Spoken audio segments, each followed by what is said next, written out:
Hey, Mike. Welcome. Welcome to Katy Park Baptist Church. We're glad you came out tonight for a good evening. If you have been here throughout this weekend, you have been informed, if should I say that, of many different things that you maybe have not recognized throughout our history. It's good to have an overall picture of what God is doing throughout history and what he's doing in our nation, what he's doing with his people, more importantly. And I've been blessed. We thank you for being here and joining us, William. And it's been a pleasure to host you here. So a lot of people from a lot of different places, I know. I'm glad to have you, but I'm not going to take up the time. So we're going to have prayer, and I'll just invite you to come up and share.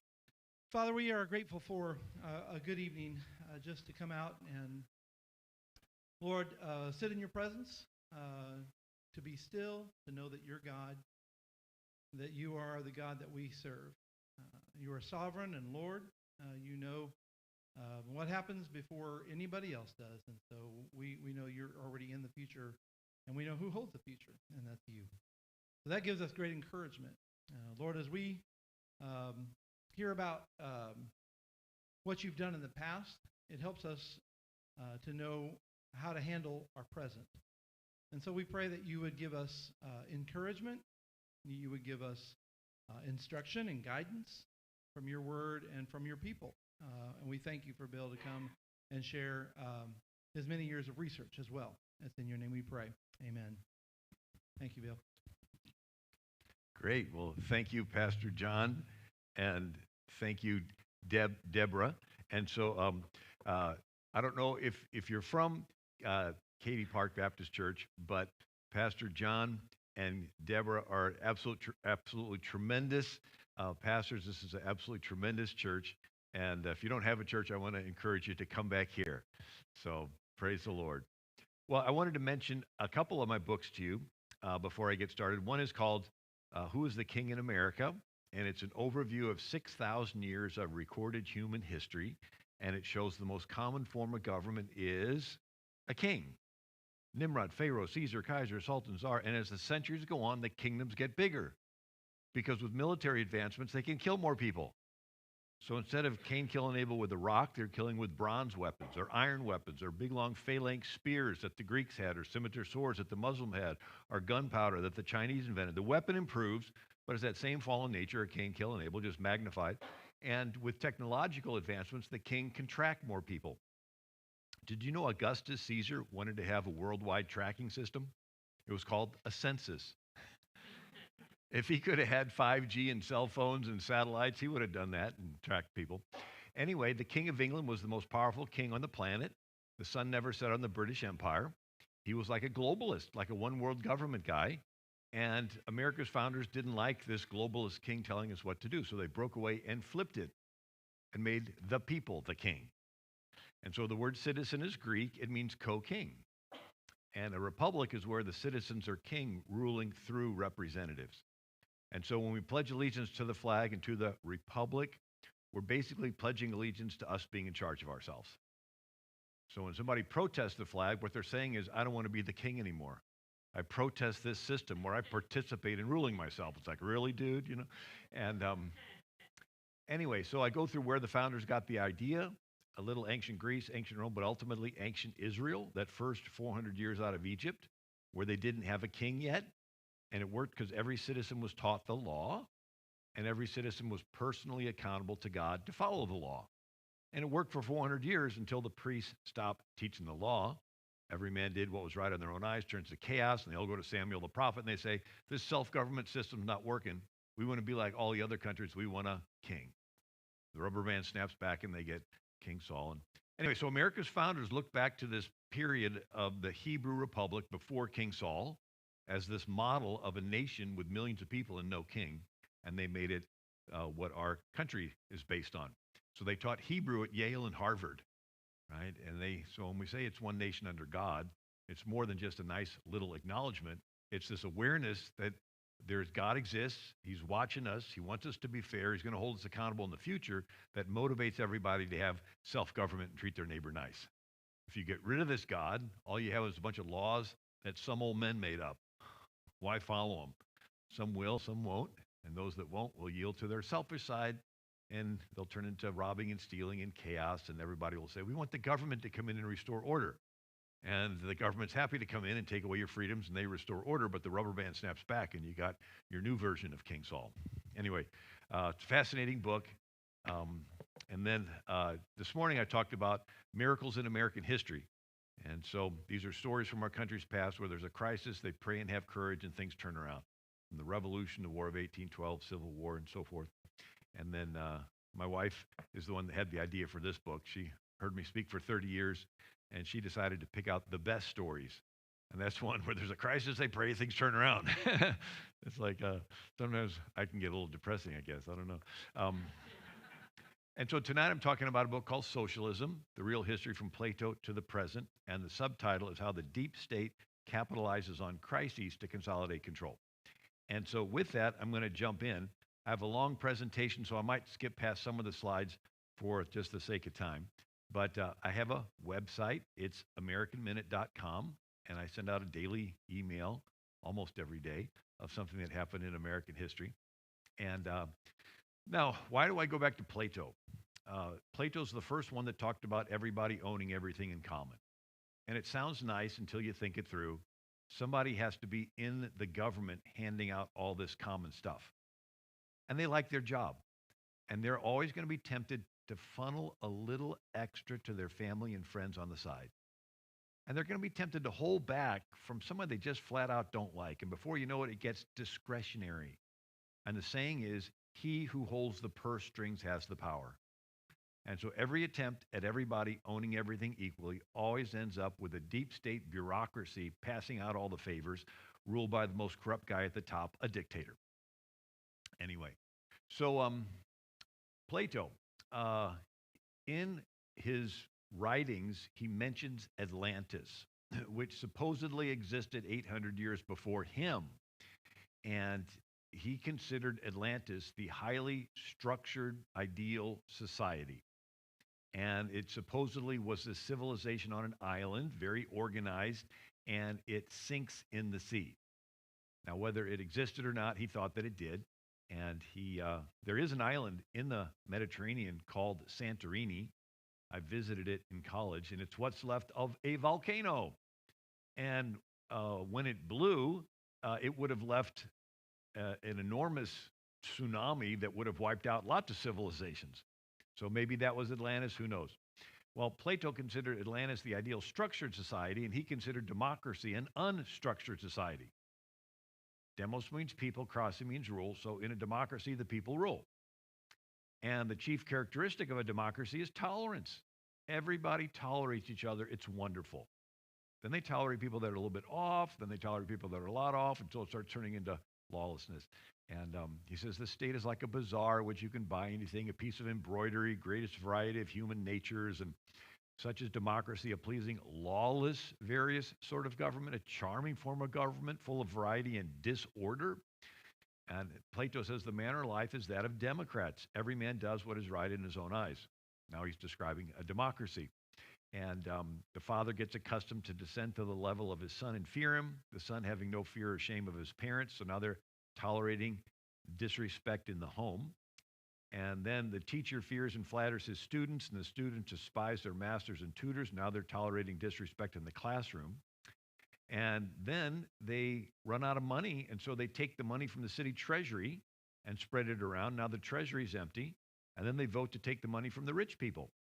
And he says the leaders deprive the rich of their estates and distribute them amongst the people. So now they're tolerating financial irresponsibility. And then they tolerate immorality. And it says the young man passes into freedom and libertinism of useless and unnecessary pleasures. There is no conceivable folly or crime, not excepting incest or any other unnatural union. He has parted company with all shame. Yes, that's what he's talking about. And matter of fact, a study was done of civilizations by an Oxford anthropologist, J.D. Unwin. And he wrote a book in 1934 called Sex and Culture. And he studied 80 major civilizations over 5,000 years. And he saw trends. And one of the trends was sexual promiscuity and loosening of sexual restraints always precedes the collapse of a civilization. And he said that civilizations go through 4 stages. The first is a period of pain and poverty. They go through a war, they go through a famine, and then they make it through that and they work hard. And then they become productive. And then they work together and they become protective and patriotic. And then finally they succeed and they become prosperous. And then they want to enjoy their prosperity and they get pleasure focused and then promiscuous, indulgent, undisciplined, lawless, and weakened. And they get conquered by the next rising civilization. And it's sort of like an athlete. When he's young, he's focused and disciplined and exercises, watches his diet, and he wants that championship. And then finally he gets it, and he is the champ for a couple seasons. And then he gets a little lazy, doesn't exercise as much, eats some fatty foods. And in his mind, he still thinks he's the tough guy. And he gets challenged into the ring of competition and gets the tar knocked out of him because in reality, he's a couch potato. And it's the same way with civilizations. They're young, they work hard, they're patriotic, they have this synergy, they're working together, they are patriotic, and then they finally achieve prosperity, and then they get a little bit lazy. They want to enjoy their pleasures, and they get pleasure-focused, promiscuous. And now J.D. Unwin is not a Christian to my knowledge. He's just an Oxford anthropologist. And he called it a sexual marketplace. He says when women as a whole say nothing happens unless there's a commitment, the guys make the commitment, and then they go out and work really hard for their wife, and then the next thing, little kids appear. And the guy has a new emotion called protective. And so when all the guys are productive and protective of their wives and families, rising water floats all boats. The whole country becomes productive and protective and patriotic and innovative and expansionistic and even militaristic. But when the women as a whole say there does not need to be a commitment, water seeks its own level, and you'll have a bunch of guys getting selfish and pleasure-focused, and then there's fewer children born to fill the ranks of the military. And when the whole country does this, it gets weakened, and they get conquered by the next rising civilization. And so J.D. Unwin said it's irreversible. Once a nation begins to go down this sexual promiscuity path, then it has human nature on its side. It's like a snowball going down a hill. The human nature wants that pleasure. And so it ends up building. We're placed in a situation of trying to hold it back. But John Adams wrote to Thomas Jefferson, have you ever found in history one single example of a nation thoroughly corrupted that was afterwards restored to virtue? And without virtue, there can be no political liberty. Will you tell me how to prevent luxury from producing effeminacy, intoxication, extravagance, vice, folly? No effort in favor of virtue is lost. Harry S. Truman worded it this way: without a firm moral foundation, freedom degenerates quickly into selfishness and anarchy. So Plato, Athens, they tolerate each other. It's wonderful. Then they tolerate people that are a little bit off. Then they tolerate people that are a lot off, till finally they're tolerating lawlessness. And there's rioting in the streets. There's violence, buildings getting smashed and set on fire. And all the people begin to say, can't someone come along and fix this mess? And that's when some governor comes along and he says, I can fix it. I just need some emergency powers. And Plato says at first, he says, last of all comes the tyrant. When he first appears above ground, he's a protector. He's full of smiles. He's like a nice guy. And then he begins to consolidate power. And when he gets to get too much power, people cast it in his teeth. And he has a choice, give up the power or get rid of the people confronting him. And so Plato says, how does the protector begin to change into a tyrant? He begins to grow unpopular. So tyrants have 2 tools in their toolbox: fraud and force. Fraud is they'll lie to you and take away your freedoms, telling you that they're doing it for your good. But when you finally see through it and you begin to confront them, then they pull out their second tool, force. And they purge the military of anybody with virtue and anybody with morals. All they want is yes men to enforce their will. And so Plato says that if any are suspected of resistance to his authority, he will have a good pretext for destroying him. And finally, standing up in the chariot of state with the reins in his hand, a tyrant absolute. And having a mob entirely at his disposal, he's not restrained from shedding the blood. So he sends the mob out to destroy his political opponents. So Plato's model is democracy is based on the people having morals and virtue, but when the people give up their morals and virtue, it turns into chaos, and then they want somebody to restore order and structure, and they let go of the rubber band, and it snaps back into the hands of a king, a tyrant. And Plato says democracy is doomed to fail because it's based on the people having virtue, and people really don't have virtue. If you give people a choice of giving up their life or giving up their virtue, they'll always give up their virtue to save their life. And now ancient Israel's attempt to rule themselves without a king lasted a little longer because they had a big magnet in the sky called God. And people were virtuous because they were accountable to God. Athens did not have that. By Plato's time, Athens had a bunch of fickle deities that nobody believed in anyway. And so Plato says, this democracy thing is going to collapse at some point. Matter of fact, Plato said if someone was born that truly had virtue, the world would crucify him. This is what he wrote in 380 BC. If a truly just man lived, let him die as he lived. I might add that the just man will be scourged, racked, bound, and will at last be crucified. He wrote that 380 BC. Anyway, Plato says that since democracy is going to crash, the best you can hope for is a nice tyrant, a philosopher king. Now, let's give him the benefit of the doubt. Let's say there is such a thing as a nice tyrant. He doesn't live forever. And at some point, he's got to turn all of his power over to somebody that's not a nice tyrant, is going to be corrupt. And so that's the dilemma. Every now and then you get a good king, and he wants to concentrate power so he can do good more efficiently.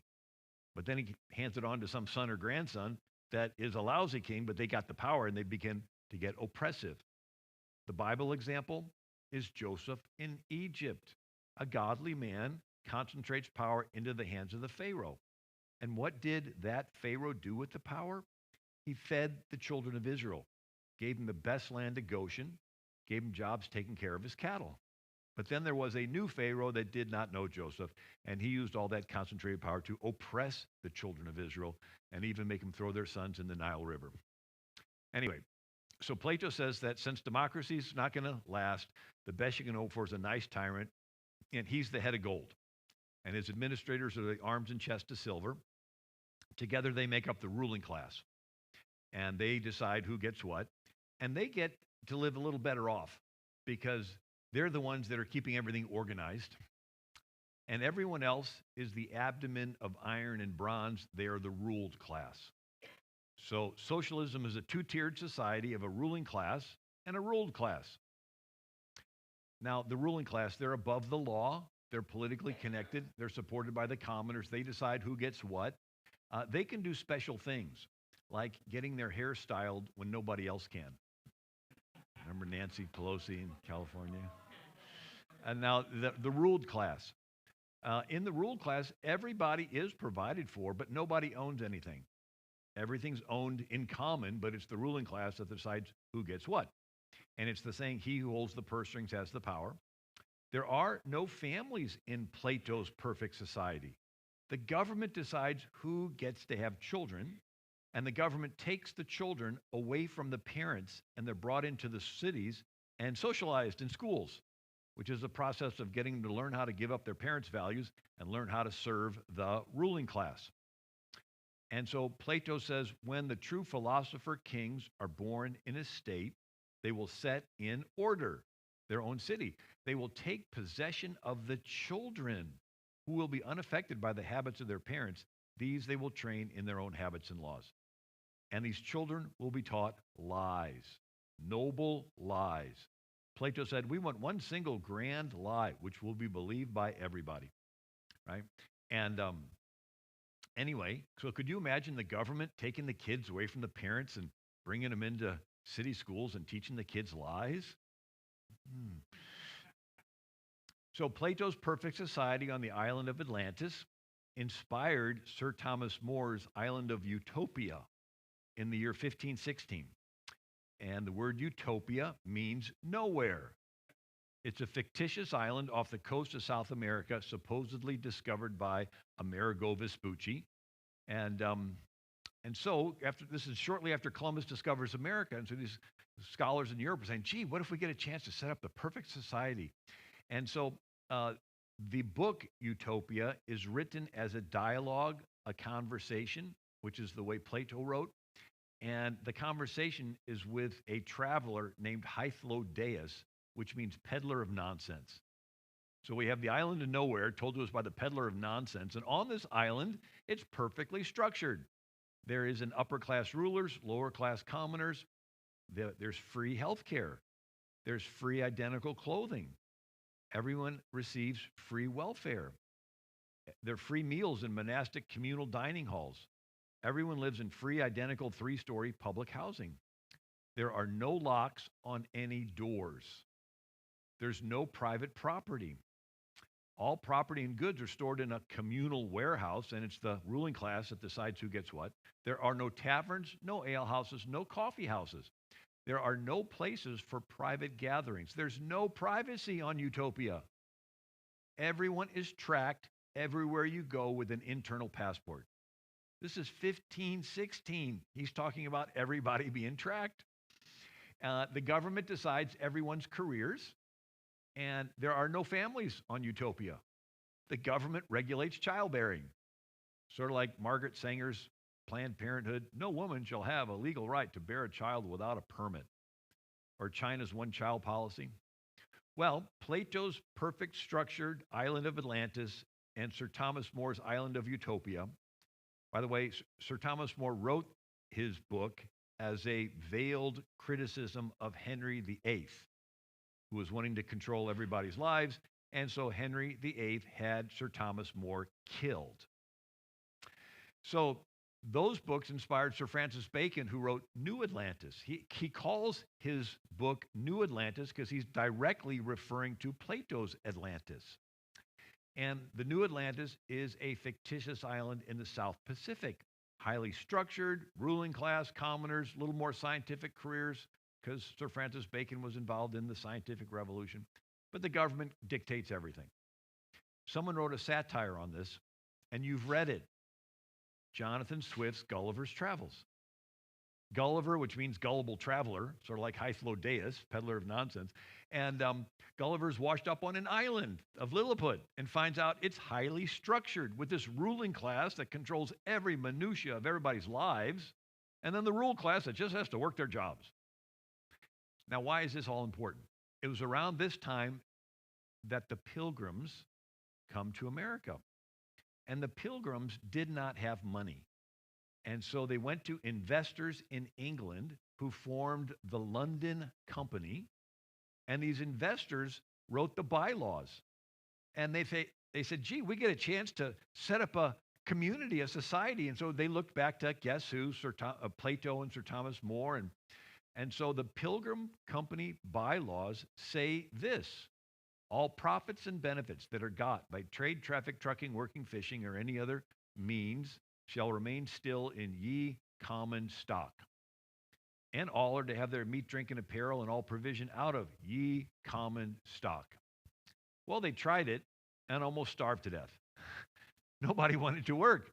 William Bradford said the failure of that experiment of communal service, which was tried for several years by good and honest men, proves the emptiness of the theory of Plato and other ancients applauded by some of latter times. I just think it's amazing that the Pilgrims knew they were trying to live out Plato's perfect society. And he goes on, that the taking away of private property and possession of it in community would make a state happy and flourishing, as if they were wiser than God.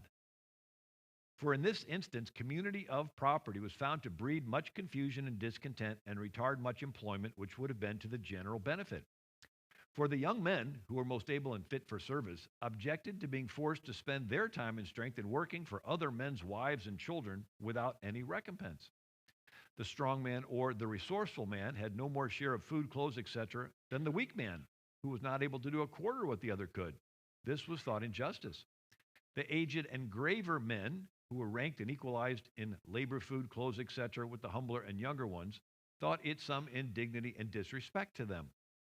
As for men's wives, who were obliged to do service for other men, such as cooking, washing their clothes, etc., they considered it a kind of slavery, and many husbands would not brook it or allow it.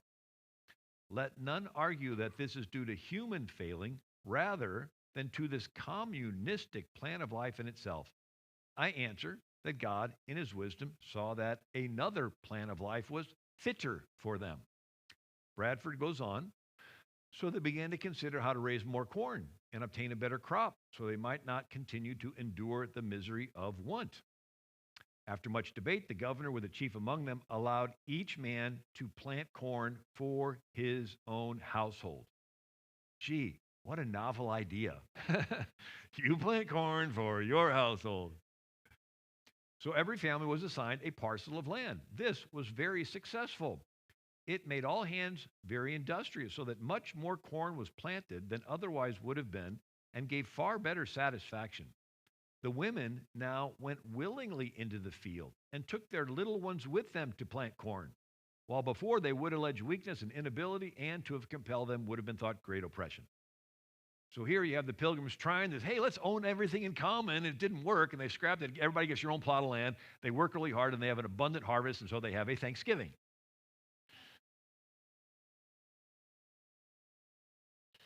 That a little bit different, yeah. hmm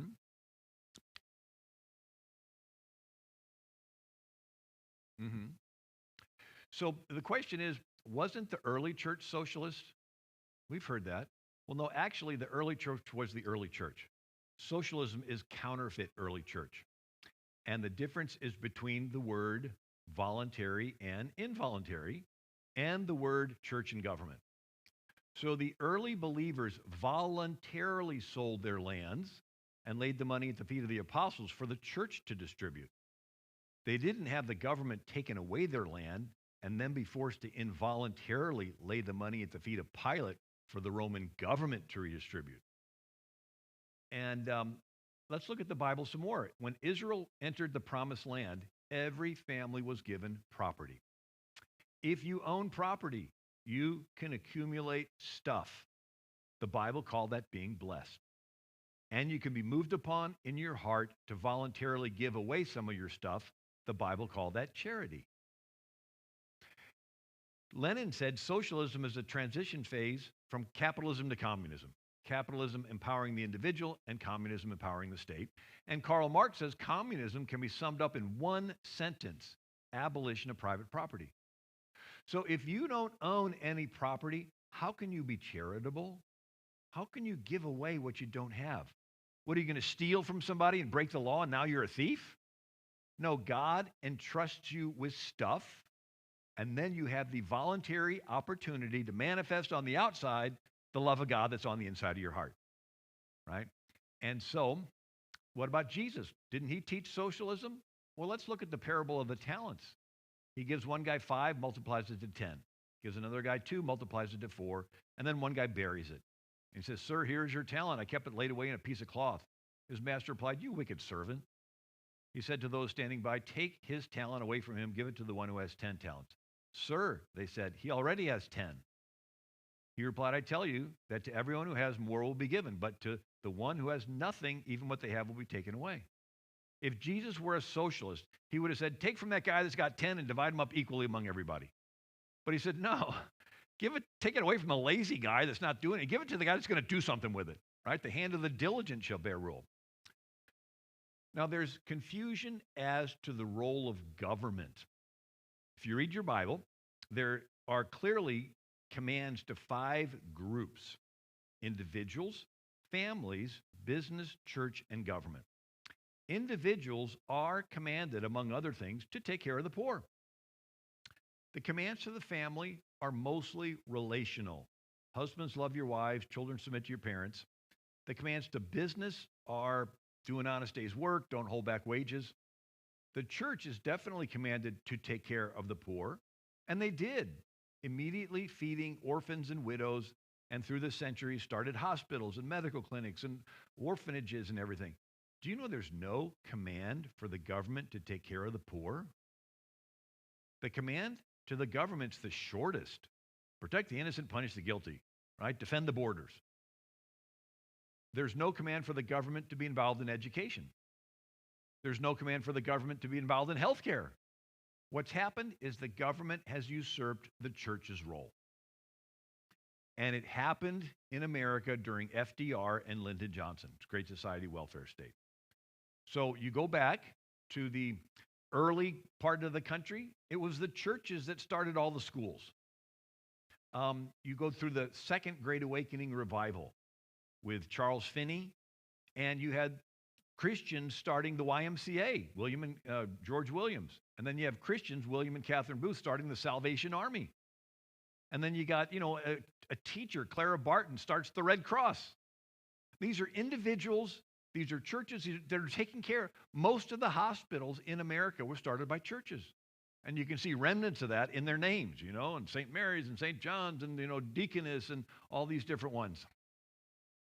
So what's happened under FDR during the Great Depression and then Lyndon Johnson's Great Society welfare state is the government usurped the church's role.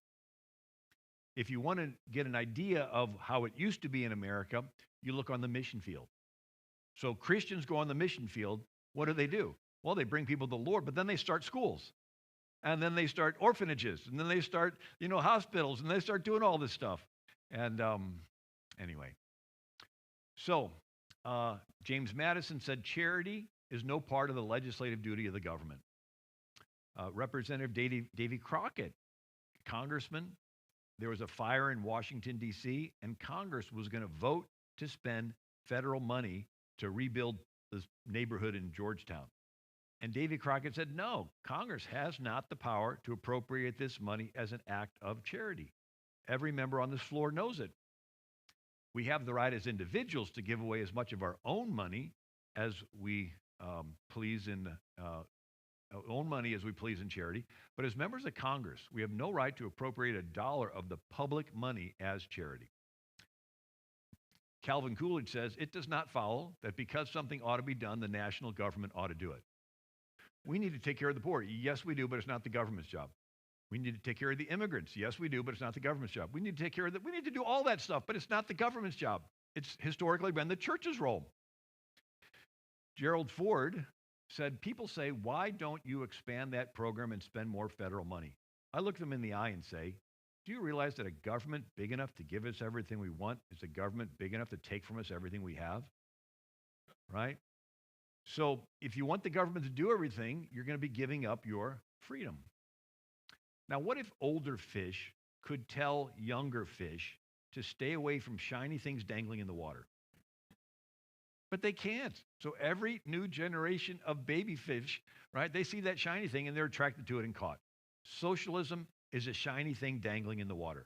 Free food, free clothes, free education, free wealth. Free is attractive, but there's a hook there. You give up your independence. You give up control of your life. Now, whenever the church helps anyone, it's called disinterested benevolence. You're helping them for no other reason than you want to help them, and hopefully they'll get better off and help the next needy person that comes along. Whenever the government helps anybody, it's always in exchange for something. You're in Egypt, you need food, the government gives you food, but it's in exchange for your cattle, your land, your lives, your votes. When the church helps people, it's personal, and the giver experiences the joy of the Lord of helping somebody in need. And the recipient experiences the love of God through a real person, and they're grateful to God, and you build a relationship and you build a body. Whenever the government helps anybody, it's impersonal. You don't know whose pocketbook that money came out of that turned into your welfare check, and you don't care. And then the recipient goes from being grateful to view it as a debt that is owed to him. And then what happens? Their self-esteem begins to go down. They see other people working and they're not, and they feel bad, and they want to channel that negative feeling somewhere. They end up blaming the very government that's giving them free stuff. Now, the Pilgrims, they shifted from company to covenant. What's that? Going from involuntary to voluntary. So instead of this involuntary system where your stuff is being taken away, put in a communal warehouse, and somebody in the government decides who gets what, no, instead it's a voluntary. You get to keep the fruits of your labor, and then you get to go to church, and then you feel the Lord's acceptance and love that He has for you, and you want to share that love with others, and then you be voluntarily taken care of. So your neighbor's taken care of, but instead of the government forcibly doing it and the person doing it benefiting, right? Instead, the neighbor's being taken care of on a voluntary level, and you're doing it as unto the Lord. Does that make sense? And anyway, so I'm going to skip past some stuff for the sake of time. I go through some of the ancient Israel, and it's all real interesting stuff. But I have it in my books. And anyway.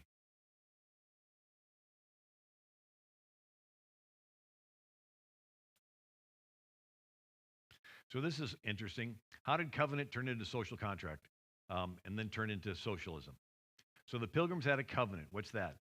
You get rights and blessings from God, and you voluntarily take care of your neighbor because you're accountable to God. Whatever you do to the least of these, my brethren, you've done unto me. The century after the Pilgrims, covenant turned into social contract during the Age of Enlightenment, and it's an impersonal God. And this comes out of the scientific revolution, where Sir Isaac Newton discovering laws of gravity, and Kepler discovering laws of planetary motion, and Robert Boyle having laws of pressure. And so some theologian says, gee, maybe God made everything with laws, and like a guy winds up a clock with all the little gears and sets it on a shelf and it just runs. Maybe God made everything, but he's off somewhere else, and everything's just going on its own. So don't even bother praying. He's not going to interfere in the laws of nature. And the ultimate of this is God is an impersonal force in the universe. And so we go from covenant with a personal God to social contract with a distant God. The next century, it was the French Revolution, social contract with no God. You get your rights from the group and you're accountable to the group. The next century, it was Marxism and socialism where the state is God.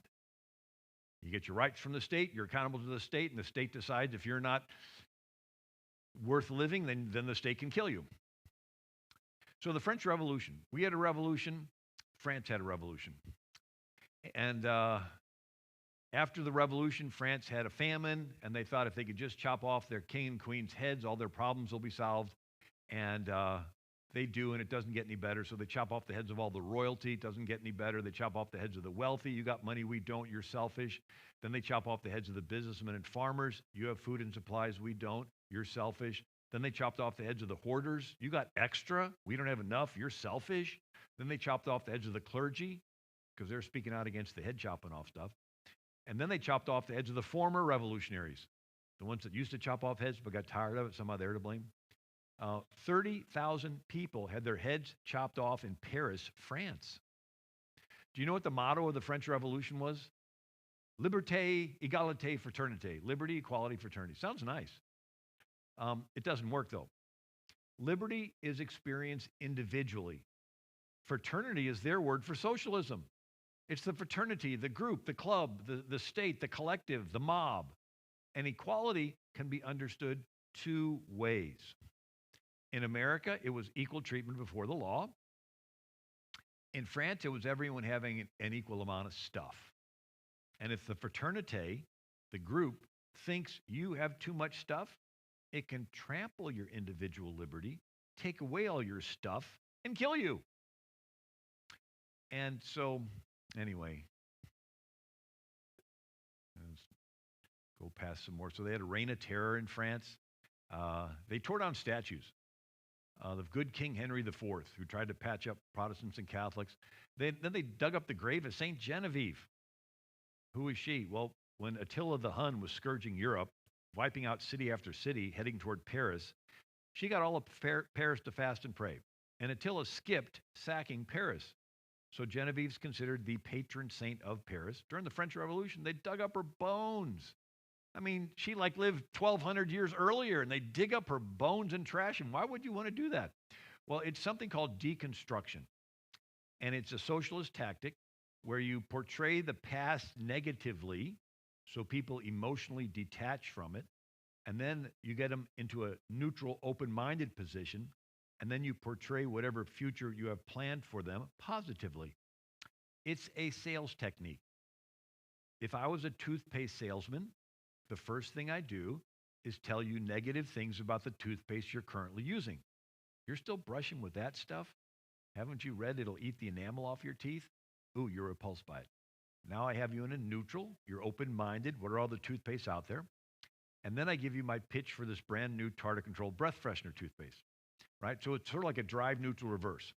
And it's like a gene replacement therapy for a culture. Take out the old identity, put in the new. So they go into classrooms and they tell the kids negative things about the founding fathers, right? Howard Zinn's A People's History of the United States, the 1619 Project, and these kids are repulsed by the founders. Now you got the kids in a neutral, they're open-minded.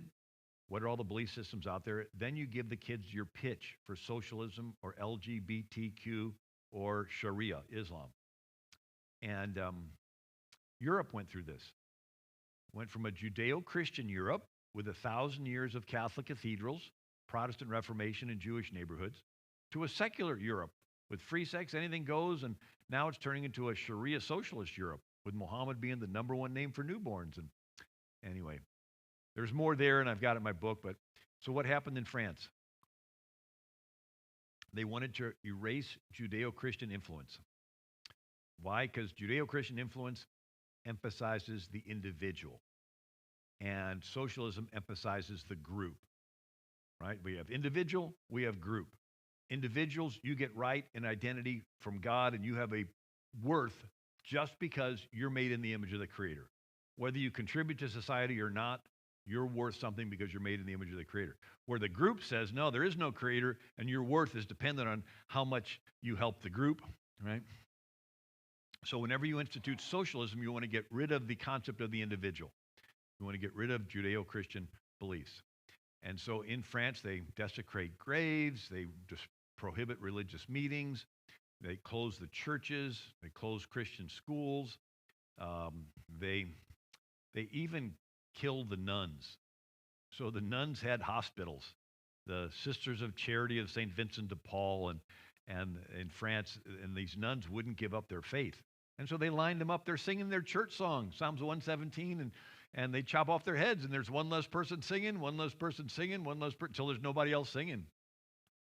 And could you imagine the government wanting to force little nuns to give up their faith, like Obamacare, and these nuns that they didn't want to support abortion, and they had to go twice to the Supreme Court? And so the head of France, after they chopped off the king and queen's heads, was Robespierre. He was the head of the Committee on Public Safety, sort of their homeland security. And he gave a talk called Terror Justified. Lead the people by terror. Basis of popular government during a revolution is terror. Terror is nothing more than swift, severe, inflexible justice. So here's somebody in the government that's planning terrorist attacks on their own French people. Could you imagine the government wanting to plan terrorist attacks on their own people? Anyway, so priests and ministers and those who harbored them were executed on sight. A similar thing happened in Mexico in 1917. So then there's a rural area. It's a farming area. It's really far away from the capital. They think they're safe. And the French send their army out to this rural area, and they kill 300,000 men, women, and children in the Vendée. It's considered the first modern genocide. And it became a model for every socialist revolution since, where you kill off everybody that's stuck in the old order because you want to do something new with your liberté, equality, fraternité. And Robespierre puts a prostitute in Notre Dame Cathedral, covers her with a sheet, said, this is the goddess of reason, let's worship her. And they didn't want done in the year of the Lord, like our Constitution. So they made 1792 the new year one of the French Republic. They didn't want a 7-day week because it went back to the Bible. So they came up with a 10-day week. Each day had 10 decimal hours. Each hour had 100 decimal minutes. Each minute 100 decimal seconds. They said 10 was the number of man because you count with 10 fingers. And so they made every measurement in France divisible by 10. They called it the metric system. Maybe that's why I never really liked the metric system. And so in France, there is no God, so who decides what's right and wrong? The mob, the state, the collective. And out of that chaos, you get a tyrant named Napoleon. So Democracies and republics, without the people having morals and virtue, turns into chaos out of which a dictator seizes power. France, right? They had their republic, but they didn't have any morals, and it turns into this killing and this chopping off of heads, and it turns into this chaos, and then you have Napoleon seizing power and putting the crown on his own head as emperor. So, anyway. So after Napoleon loses the Battle of Waterloo and he's banished to the island of St. Helena in the South Atlantic, the kings of Europe are trying to pick themselves up. And the king of Prussia, a German kingdom, said, we can't get conquered that easy again. We need to start strengthening our state. And he needs a philosopher to help him who's named Hegel. And so we go through this covenant to social contract with an impersonal God, social contract with no God, to Marxism where the state is God. So Hegel says the state is God walking on earth. We must worship the state. Hegel teaches at the University of Berlin, and one of his students is Karl Marx. And Hegel says all the worth which the human being possesses, he possesses only through the state. Here's Rousseau, who wrote The Social Contract. When the state says to a citizen, it is expedient for the state that you should die, he ought to die because his life is a gift made conditionally by the state. So there's no God, so you get your rights to live from the state. And then a century later in Germany, it says the Nazi Ministry of Justice authorized physicians to end the sufferings of incurable patients. No life still valuable to the state will be wantonly destroyed. Then you have Pol Pot in Cambodia, who brought in communism, and he kills a third of his country.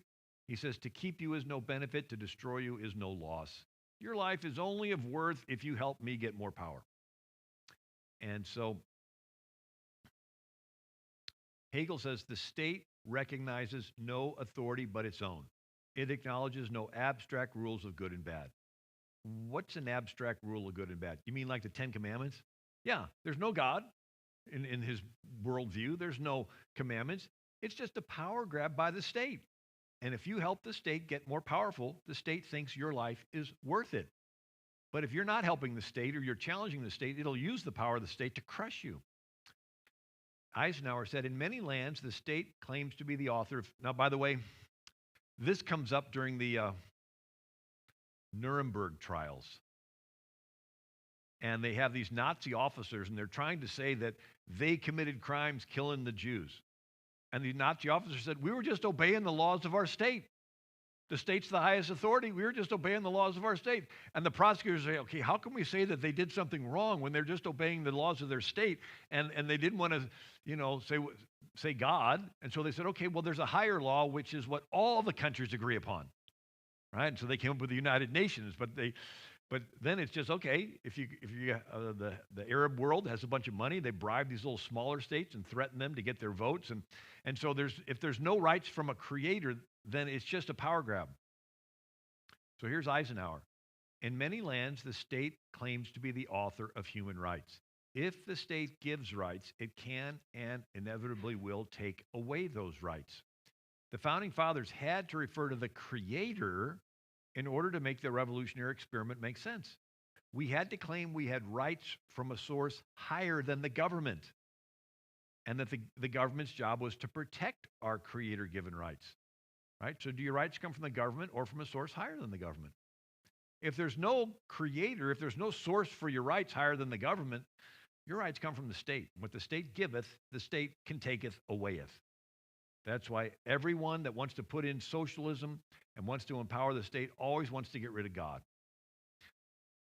Eisenhower, it was because all men are endowed by their creator with certain inalienable rights that men could dare to be free. So this is the second part of my talk. Did that make sense, what I just went through? And so how to take power from the people. Democracies and republics are attempts to take the power of the king and give it to the people.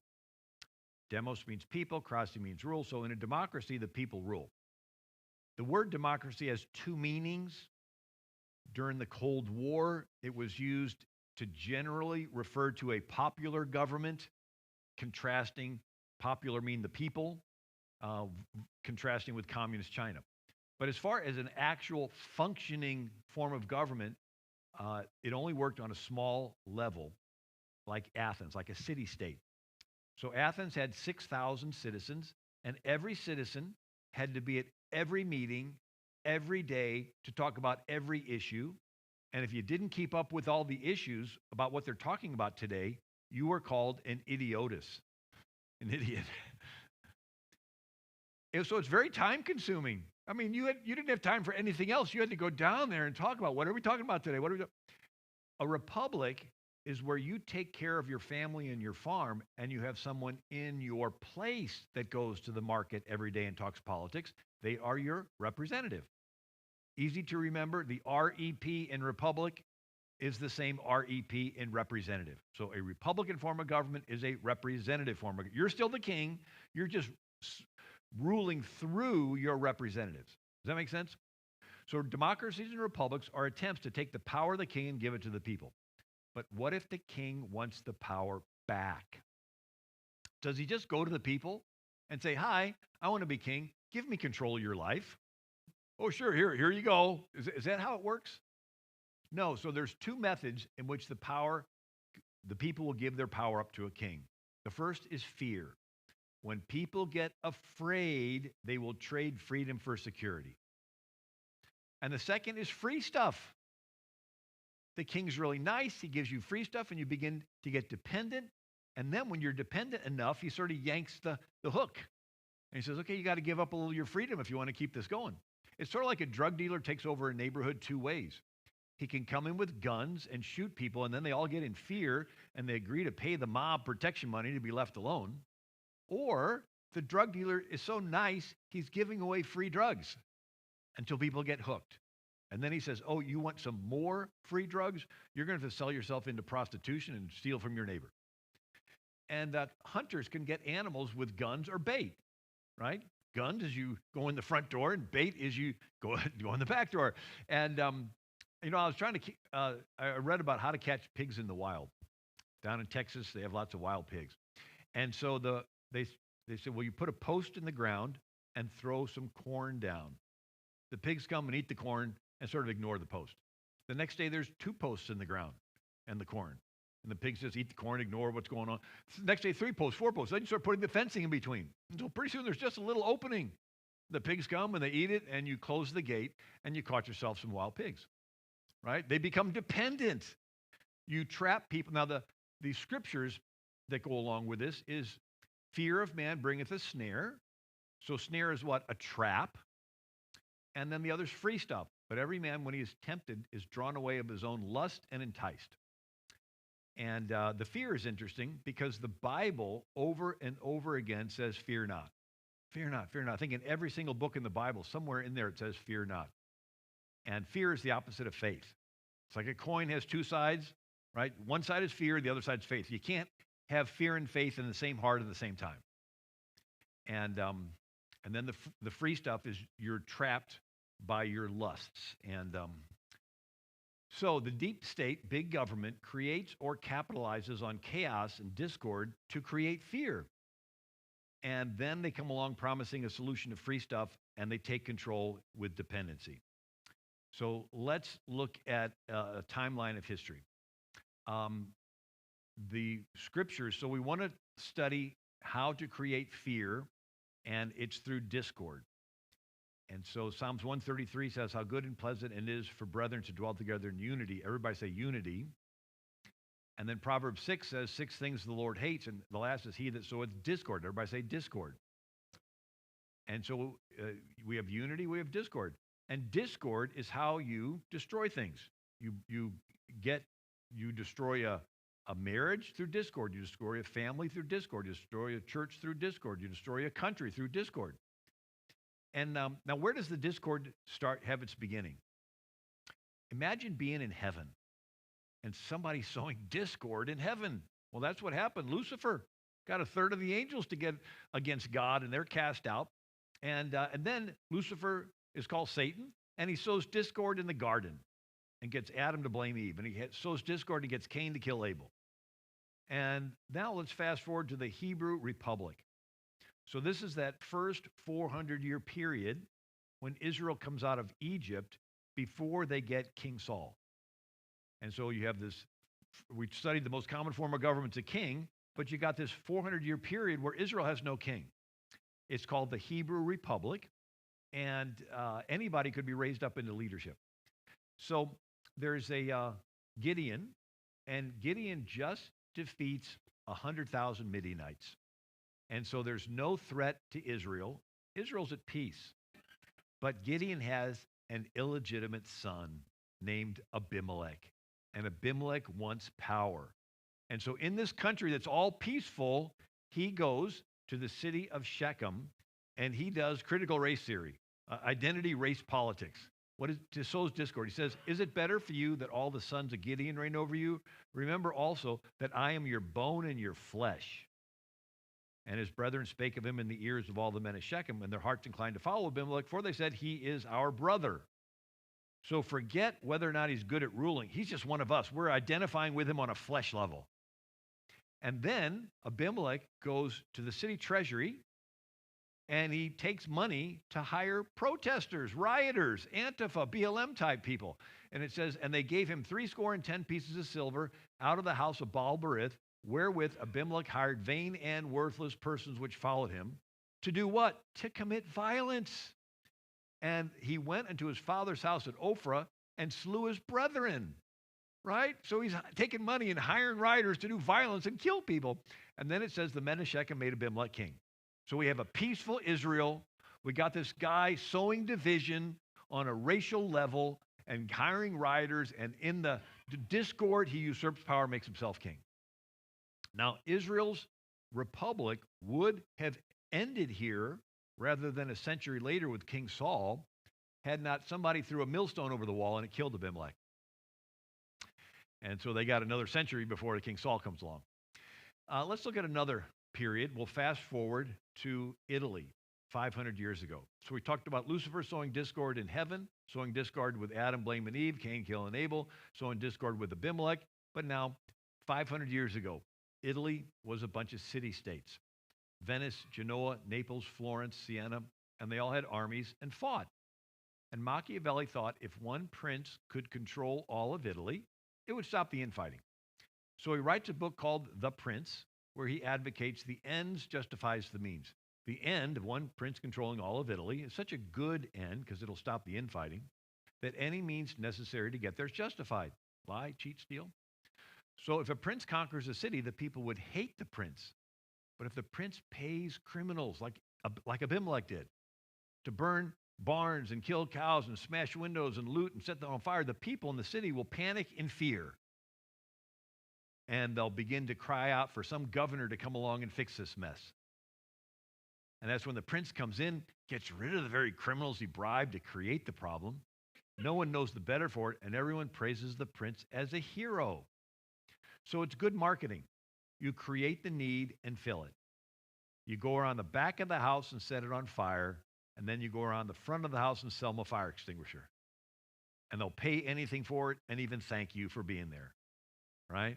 And so it's called Machiavellianism, where you create or capitalize on a crisis to consolidate control.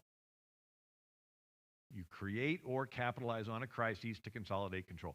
You know that quote a little bit more recently was Rahm Emanuel, Chief of Staff for President Obama, said, you don't ever want a crisis to go to waste. It's an opportunity to do important things that you would otherwise avoid.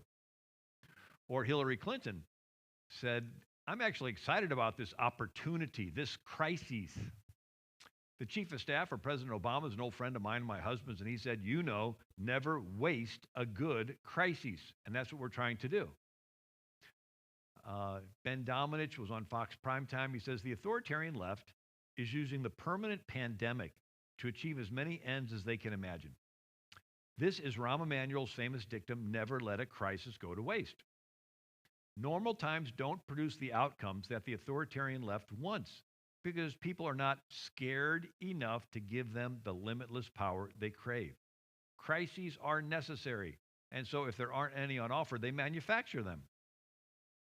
So you and I see a crisis, our response is, how can we help people through it? They see a crisis, their response is, how can we usurp power through it? Henry Louis Mencken wrote in 1956, the urge to save humanity is almost always a false face for the urge to rule it. Ronald Reagan said, one of the traditional methods of imposing statism or socialism is medicine, is a healthcare crisis. It's easy to disguise a medical program as a humanitarian project. What's he talking about? It's something called seizing the moral high ground or virtue signaling, that I'm more virtuous than you are. And casinos do it. If a casino wants to move into an area and the area doesn't want it, they'll cite statistics of crime going up. But if the casino can donate some money to schools, they can seize the moral high ground and say, we care about the children.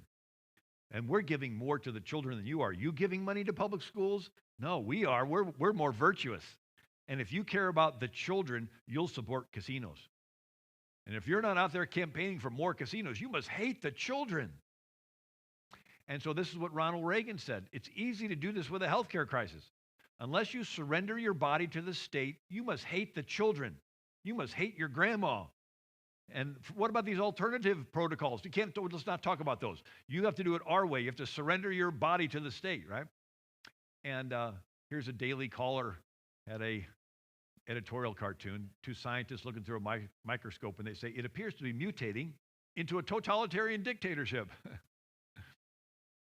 Reagan goes on, if you don't stop this, behind it will come other federal programs that invade every area of freedom until one day we will awake and find we have socialism.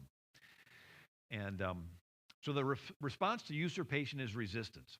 Every individual must say no. So we used to have national politicians that we could trust to hold back the floodgates of hell. But when a certain individual certified the election, and I don't think that's the right word because the word certify means to make certain, to verify, to double check, to audit, to research. And that was not done. It was just accepted. And when that particular individual did that, it released the floodgate of hell, right, on every one of us. The umbrella that we were trusting to keep us dry has been ripped, and now it's raining upon every one of us. So it's up to every female athlete to push back.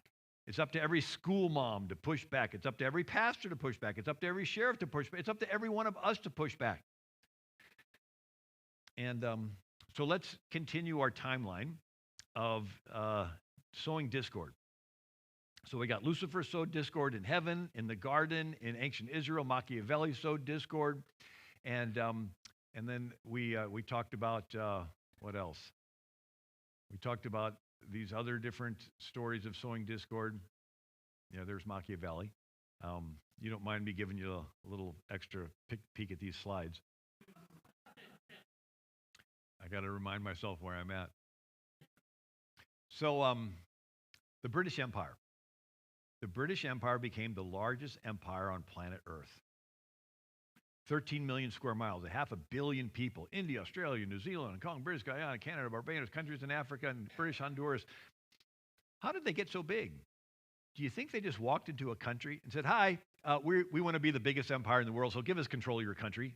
Oh, yeah, okay, here you go. Is that how it happened? Well, let's look at how the British took over India. So originally they landed in Bengal in 1714 and opened up a trading post that turned into a trading fort that turned into them having guns. And then they got involved in local politics. And they would give guns to one kingdom and guns to another kingdom. And then they would stir up ancient animosities. They would sow discord between these kingdoms until they broke out into fighting and bloodshed. And when they beat each other up really good, the British would come in to restore order and would take control of both. And they did this again and again and again till they took over all of India, a quarter of the world's population.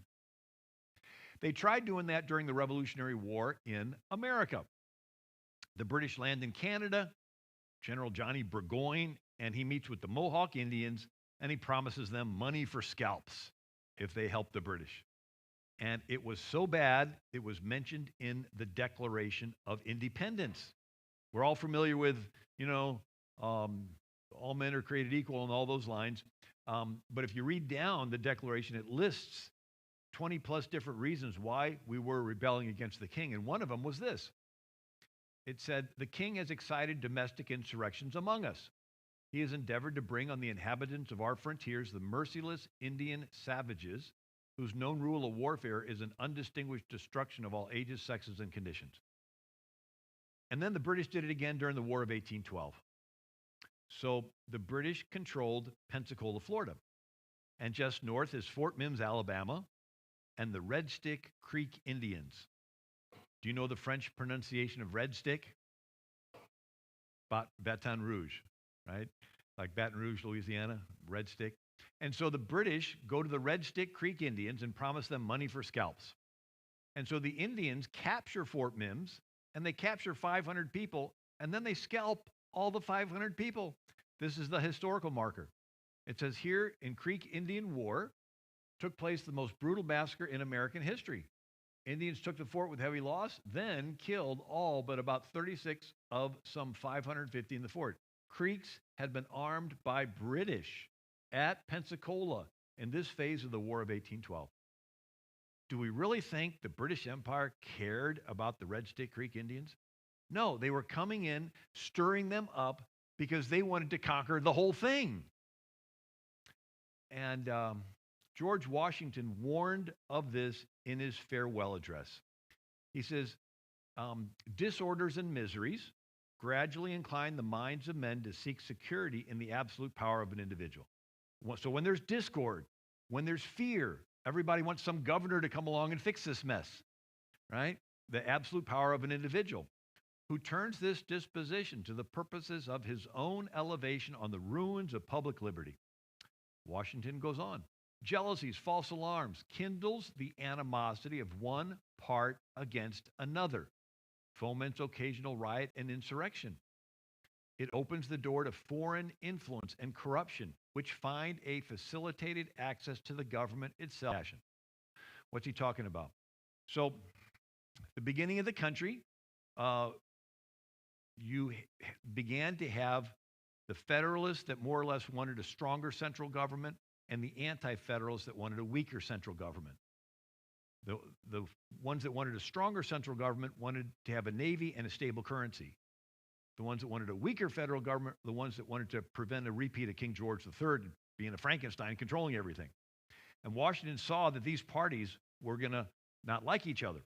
And he says this will open the door to foreign influence because the foreign power, and either Britain or France, the foreign power will come in and say, hey, we'll help you out against that other party. And you're like, really? You're so nice, you'll help us?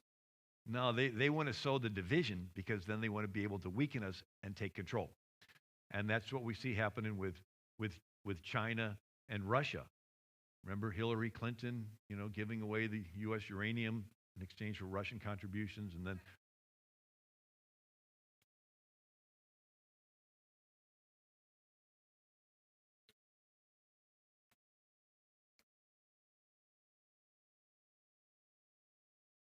well,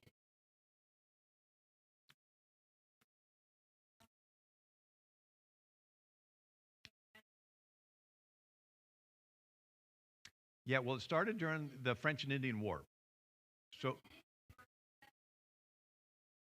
right.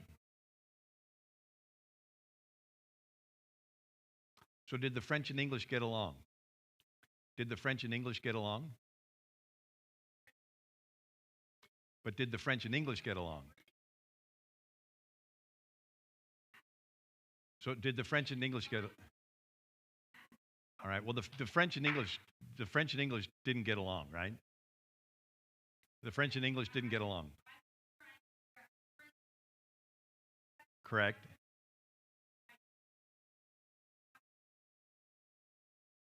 All right. I'll answer if you like. All right. So the French and English didn't get along, and then the French and Indian War breaks out.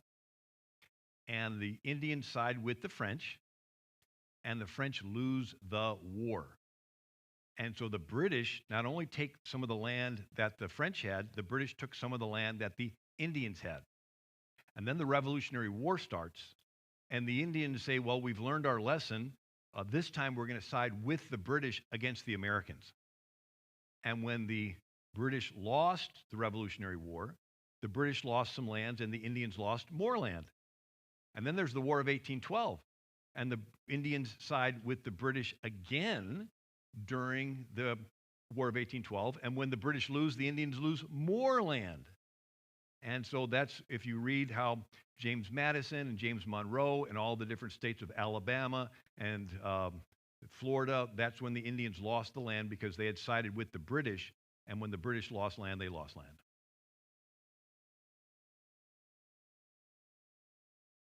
Yeah, yeah, yeah, yeah.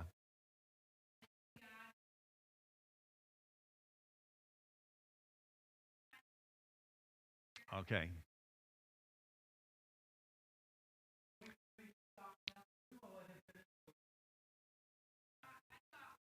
Yeah, I'll hang around afterwards and explain how the French and Indian War started. And so, Washington, he's talking about the foreign influence. And yes, you had the French were friends with the Indians, and then the British came in, and the British did stir them up. And you can read all the different stories and all the different battles. And, and so Washington warns, let there be no change by usurpation. Now, what's usurpation? That's the government doing something it's not authorized to do, but they're telling you that they're taking away your freedoms for your own good. And so Washington says, let there be no change by usurpation. Encroachment tends to consolidate the powers of all the departments in one to create a real despotism. Washington says, usurpation, though in one instance may be the instrument of good, it is the customary weapon by which free governments are destroyed. So this is a really important quote to understand, that you'll have usurpation. You'll have somebody say, I'm going to take some of your rights away from you, but I'm doing it as an instrument of good. I want to do something good. I just need a little more power to do it. And in Washington says, this is the customary weapon by which free governments are destroyed.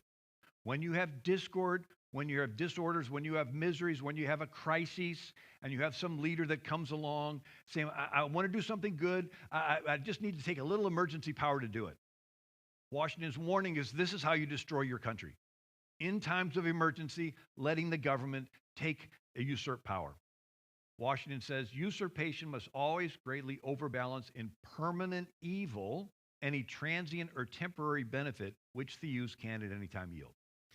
And so we talked about sowing division in heaven with Lucifer, sowing division in the garden, sowing division with ancient Israel, sowing the division with Machiavelli, the British coming in and sowing division with the Indians, the British going into India, sowing division with the different kingdoms.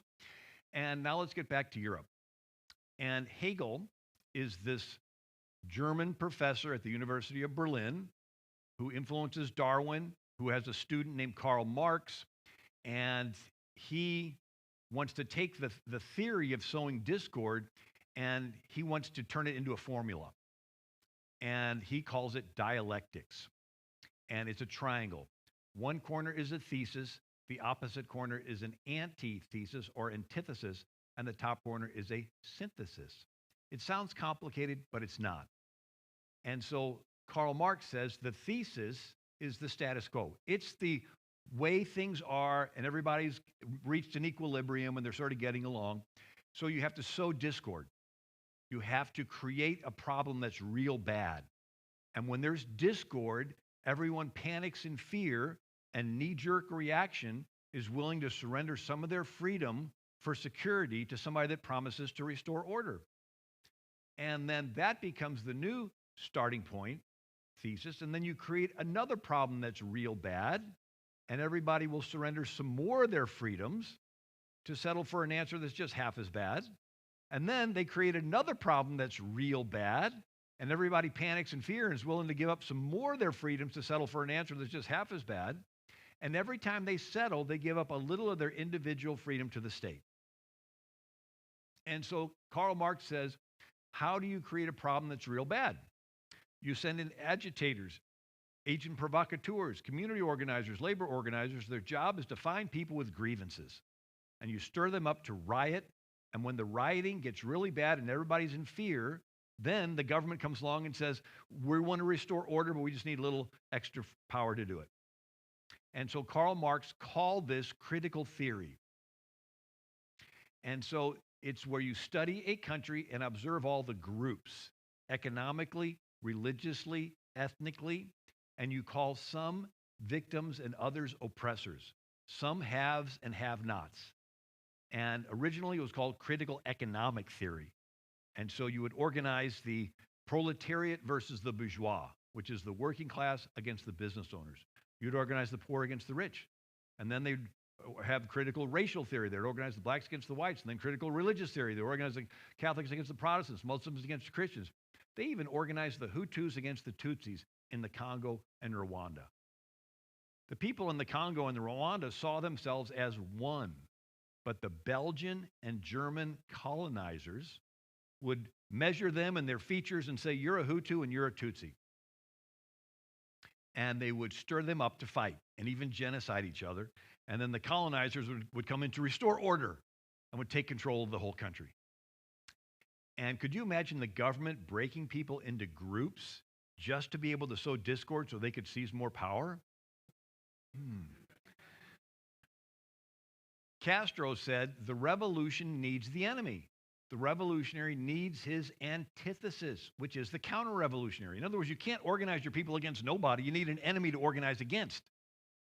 And if enemies were lacking, they had to be fabricated. So if there is no enemy, you create a white supremacist or a white nationalist. You create an enemy out of nothing because you need an enemy to organize against, right? Jesus said, if a kingdom be divided against itself, that kingdom cannot stand. This is the strategy that Lucifer did, right? This is the strategy that we're observing right now. And it's like an autoimmune disease injected into the body politic. So what's an autoimmune disease? That's where your own body attacks your own body from the inside, right? Your own immune system begins attacking your own organs. And you got a war going on. Well, this is injecting it into the body politic. You got a healthy country, and they're all patriotic. You want to get them to stop identifying as patriots and identify with subgroups and then pit the subgroups against each other to sow division. And when everybody gets in fear, then they'll surrender their freedom to somebody wanting to usurp power, and they take over. And FDR said in 1940, whoever seeks to set one nationality against another seeks to degrade all nationalities. Whoever seeks to set one race against another seeks to enslave all races. The so-called racial voting blocs are the creation of designing politicians who profess to be able to deliver them on election day. And then FDR says, remember the Nazi technique, pit race against race, religion against religion, prejudice against prejudice, divide and conquer. Charles Barkley, the NBA player on the CBS Sports panel, said, man, I think most white people and black people are great people. I really believe that in my heart. But I think our system is set up where our politicians, whether they're Republican or Democrats, are designed to make us not like each other so they can keep their grasp of money and power. They divide and conquer. We're so stupid following our politicians. Their only job is, hey, let's make the whites and blacks not like each other. Let's make the rich and the poor not like each other. Let's scramble the middle class. I truly believe this in my heart. Malcolm X, 1963, said, the white liberal differs from the white conservative. Both want power. But the white liberal has perfected the art of posing as the Negro's friend and benefactor to use the Negro as a pawn or a weapon in this political football game, and the white liberals control the ball. So how did this sowing of division begin to come to America? Well, 1848 is when they had the Communist Manifesto, Karl Marx. But in 1894, Chicago has a railroad car company called the Pullman Railroad Car Company. And they paid their workers, and they had little villages and little shops. But then there's a downturn, and orders for railroad cars drop off, and they can't pay the workers. And so somebody organizes the workers. His name is Eugene Debs. Bernie had his picture on the wall. And Eugene Debs organizes the people who have grievances to protest and riot and commit violence. And they destroy $80 million worth of railroad cars in 27 states. And since everything in America is shipped by railroad, the whole country is paralyzed. Could you imagine somebody organizing, rioting, and burning, going from city to city all across America? And then Eugene Debs founded the Socialist Party of America.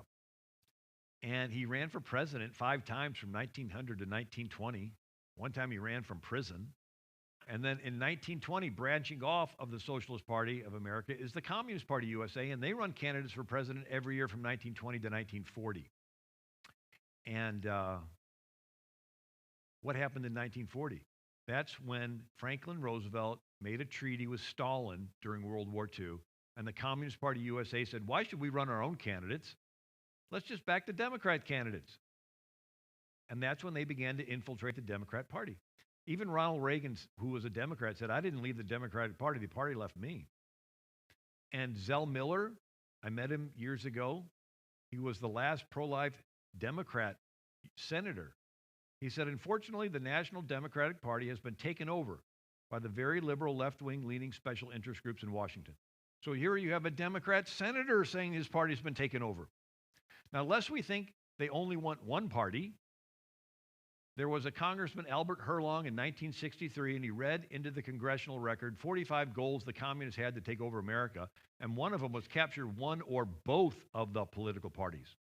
So they've been trying to get into the other one, right, through money and resist any attempt to outlaw the Communist Party, do away with loyalty oaths or pledges of allegiance.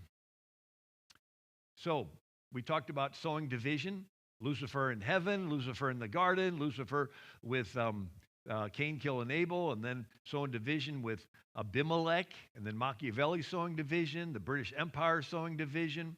And let's go to Germany. In the 1920s, it was a republic, the Weimar Republic, and someone started a party called the National Socialist Workers' Party, and Hitler became the head of it. And this party had a under-the-table arm to it, a violent group. They were called brown shirts. They were sort of like Antifa, BLM. They were sort of like Abimelech hiring vain and worthless person, sort of like Machiavelli getting people to commit violence.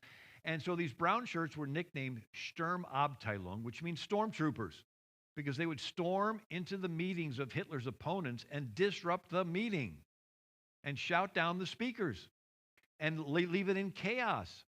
And then these brown shirts would go into the cities and lock arms and block access to public buildings. Could you imagine people locking arms and blocking things in public? And then they blocked streets. And then they went into the downtown and they smashed windows and looted and set on fire over 7,500 stores owned by Jews in the night of broken glass, Kristallnacht. And then their capital got set on fire. It was an insurrection. And evidence points to Hitler's own people setting the fire. But in the confusion, Hitler decided to do an investigation and round up all his political enemies and detain them and investigate them. And he had them all shot without a trial. And when the dust settled, Hitler didn't have any political opponents left. And Germany transitioned from a republic ruled bottom up by the people to a dictatorship ruled top down. Stalin did a similar thing in Russia. So in 1934, Stalin was facing a growing anti-Stalinist movement. And at the same time, Stalin had a popular supporter, Sergei Kirov, who was the party boss of Leningrad, and he was giving great speeches praising Stalin.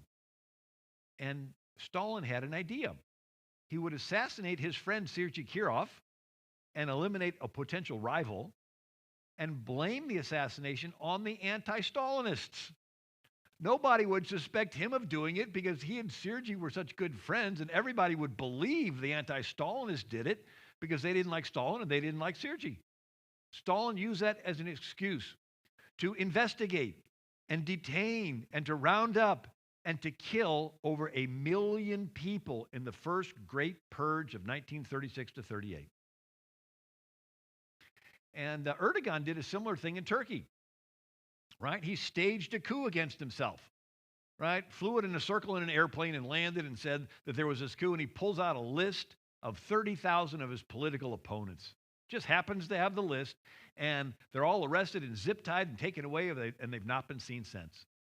So this is sort of the standard way of doing things. The guilty people accuse the innocent people of an insurrection, and they use that as an excuse to round them all up and get rid of all their opponents. And Tucker Carlson had showed this video of the first people coming into the Capitol, and they're all dressed in black, and they seem to know where they're going, and there was no group of people at the Trump rally dressed in black. And they were entering the White House, or the Capitol, while Trump was still speaking. And lo and behold, then it turns out that there's FBI operatives in the crowd. And then you see the doors on the Capitol have they're metal bulletproof doors that nobody can break in. And they have these very powerful magnets at the top that the only way the doors can open is if they're buzzed in from the inside. And there's 2,300 police officers for one building. The U.S. Capitol is the most protected building in the world. Nobody accidentally gets in there. And then they have a guy named Ray Epps, and he's on video the night before saying, we got to break into the Capitol. We got to break into the Capitol. And the people surrounding him are saying, Fed, Fed, Fed, like they know he's an infiltrator.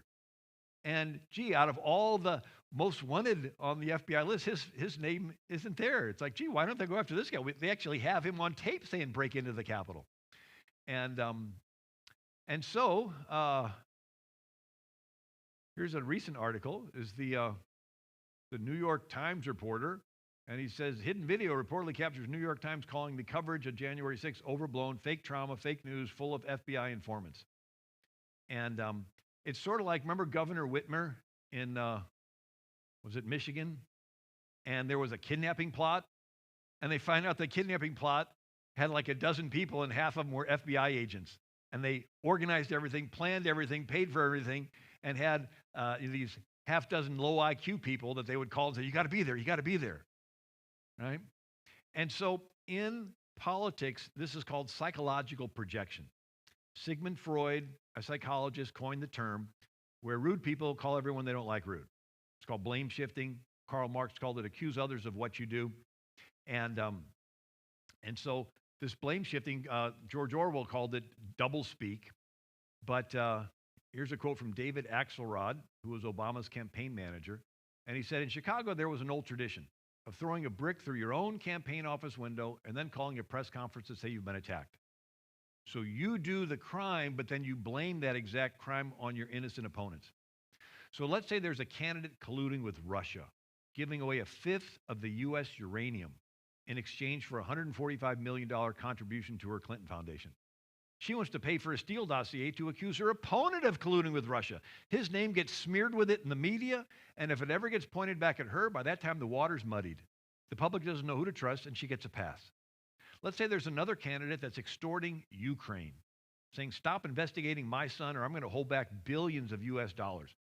Then you want to accuse your opponent of extorting Ukraine, and maybe you have him go through a mock trial, impeachment. You want to accuse him of the exact crime you're guilty of, because most people don't read past the headlines, and they see this word association, the name and the crime, and they think it's, if there's smoke, there's fire. And the investigation process is simply an excuse to subpoena all the evidence that can convict her, right? And destroy it. All the laptops and hard drives and servers and text messages and email, just gone, gone, gone, gone, gone, right? And anyway, so tracking history, sowing division, Lucifer division, Machiavelli division, the British Empire taking advantage of division, the Hitler division. Let's look at after World War II. Germany and France and England give up all their colonies around the world. And they start brand new countries with brand new leaders, and it looks hopeful. Except the Soviet Union decides to send in KGB agents to do critical theory. And they observe all the groups in the country, ethnically, Bosnians, Croats, Serbs, religiously, Sunni, Shia, Orthodox, economically, racially, doesn't matter. They'd call some victims, others oppressors, haves and have-nots, and they would stir them up to riot. And then they would co-opt the media with bribes and threats to blame the new leader of the new country for all the crises. And they'd nurture weak links in the military. And when the country gets panicky enough, they would do a coup or a rigged election and replace the leader with a Soviet puppet. Country after country after country fell. The Czech, Romania, Hungary, and so forth. And it's called Behind the Iron Curtain. So we just got done through World War II, but now all these countries are coming into the communist orbit. And Mao Zedong tweaks it, and instead of doing a couple crises to seize power, he calls it a continuous revolution theory. So you do a crisis to take the land from the rich people. Then you take the land from the middle class. Then you take the land from the poor until finally you just keep having crisis after crisis after crisis. You want to milk this panic for all it's worth, sort of like a continuous pandemic. Right, we got a new variant. We got a new variant. We got a new variant. They just want to continue to take as much rights and freedoms away as possible. Now, Truman does nothing when all these countries are falling behind the Iron Curtain. He thinks the United Nations that he helped start will bring world peace. But the next president is Eisenhower, and he can stand by and do nothing or something. He says, the United Nations has seemed to be two distinct things to the two worlds divided by the Iron Curtain. To the free world, it seems it should be a constructive forum. To the communist world, it has been a sounding board for their propaganda, a weapon to be exploited in spreading disunity and confusion, right? Disunity, discord. So Eisenhower's choice was do nothing or do something. And he decides to fight fire with fire. And so in 1953, Iran sides with the Soviet Union. And their leader, Mossadegh, nationalizes the oil industry in Iran. And you think, big deal. What's that? Well, wait a second. Britain has no oil fields. So in 1908, Britain formed the Anglo-Iranian Oil Company. You know it better as BP, right? So here they are taking down the Anglo-Iranian sign, and they're putting up the British Petroleum sign, right? And so when Iran seizes all of British petroleum assets, England is having an oil shortage. And they appeal to Eisenhower for help. And Eisenhower approves the first CIA operation to overthrow a country's leader. It's Operation Ajax. And the CIA operative on the ground is Kermit Roosevelt Jr., the grandson of Teddy Roosevelt. He's an expert in foreign languages, goes to Tehran, and he recruits mobsters and gangsters and radical imams and stages protests and riots and attack mosques and co-ops the media with bribes and threats to blame Mossadegh for all the problems. And when the country gets panicky enough with all this violence, they go in and put Mossadegh under house arrest, lock him away for the rest of his life where he dies, and they replaced him with the Shah, who loved America because we put him in. And then the CIA did the same thing in Guatemala in 1954. We certainly don't want Guatemala to fall into the communist orbit. And then the CIA does the same thing in the Congo, Dominican Republic, South Vietnam, Brazil, Chile. And the KGB does the same thing, with Brezhnev and Khrushchev helping Yasser Arafat to start the PLO for the purpose of sowing division in the Middle East. And Brezhnev and Khrushchev helping Castro to sow division, take over Cuba, and helping Che Guevara to start FARC in Colombia and ELN in Bolivia for the purpose of going into the country, finding all the different groups, pitting them against each other, sowing division so they can seize power. And there are hundreds of coups and coup attempts with the communists taking over countries in Africa.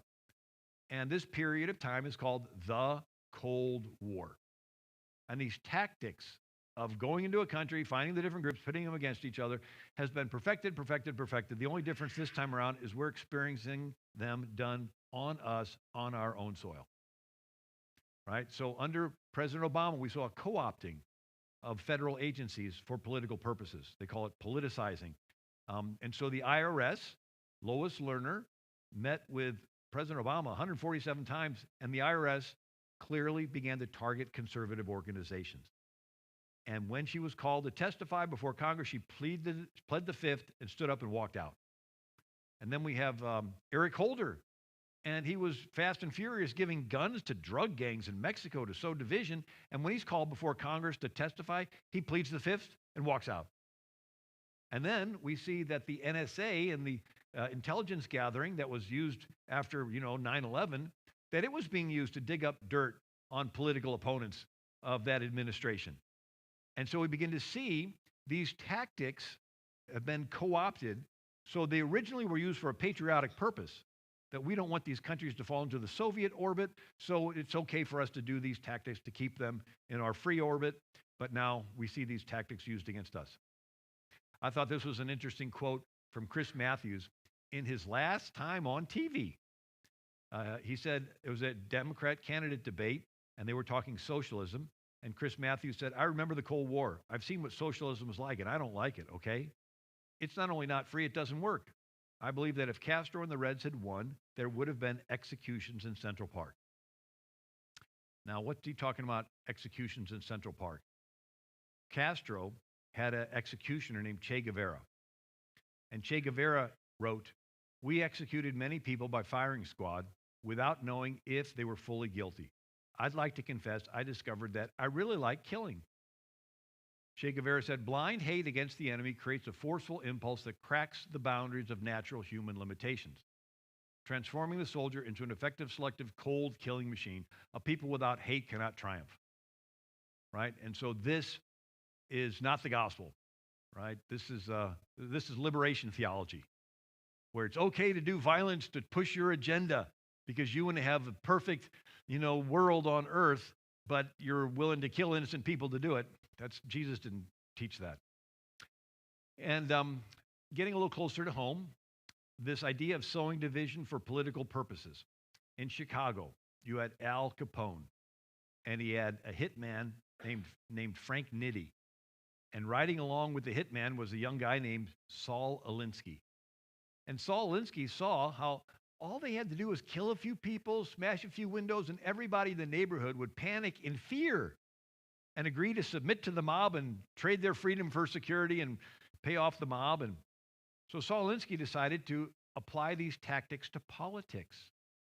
And in his book, Rules for Radicals, by the way, Hillary Clinton did her senior thesis at Wellesley College on Saul Alinsky, and President Obama was a community organizer with the Alinsky group in Chicago.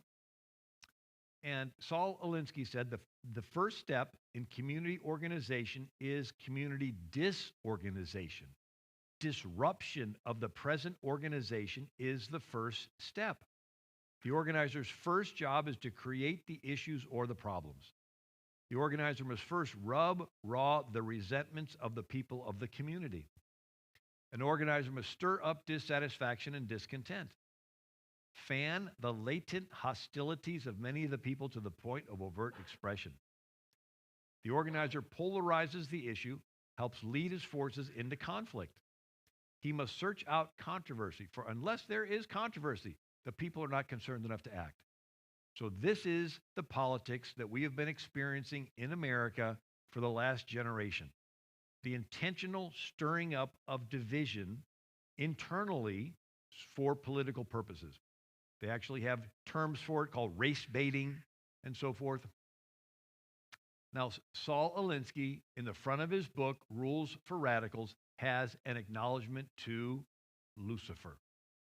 This is what he wrote.